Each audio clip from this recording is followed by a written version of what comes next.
एक हरे भरे जंगल में, जहां पेड़ हवा से अपने राज फुसफुसाते थे और नदियां मधुर धुनें गाती थीं, एक छोटी सी चिड़िया रहती थी जिसका नाम था चिरपी। उसकी चमकदार नीली पंख थे जो धूप में जगमगाते थे, और उसकी आवाज इतनी मधुर थी कि हर सुबह जंगल उसकी चहचहाहट से जागता था।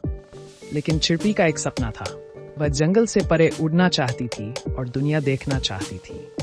उसने बुजुर्ग पक्षियों से विशाल समुद्रों, ऊंचे पहाड़ों और सुनहरे रेगिस्तानों की कहानियां सुनी थी।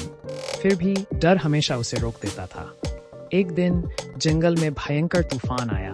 पेड़ जोर जोर से हिलने लगे और नदी गर्जना करने लगी। चिरपी एक डाल से कसकर चिपकी रही, लेकिन हवा बहुत तेज थी।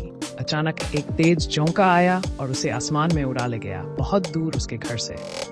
जब तूफान शांत हुआ तो चिरपी ने खुद को एक अनजानी जगह पर पाया, एक खूबसूरत घाटी जहां अनगिनत रंग बिरंगे फूल खिले थे जिन्हें उसने पहले कभी नहीं देखा था। शुरुआत में वह घबरा गई, लेकिन जल्द ही उसे एहसास हुआ कि वह आखिरकार जंगल से बाहर निकल आई थी और एक रोमांचक सफर पर थी, बिल्कुल वैसा ही जैसा उसने हमेशा सपना देखा था।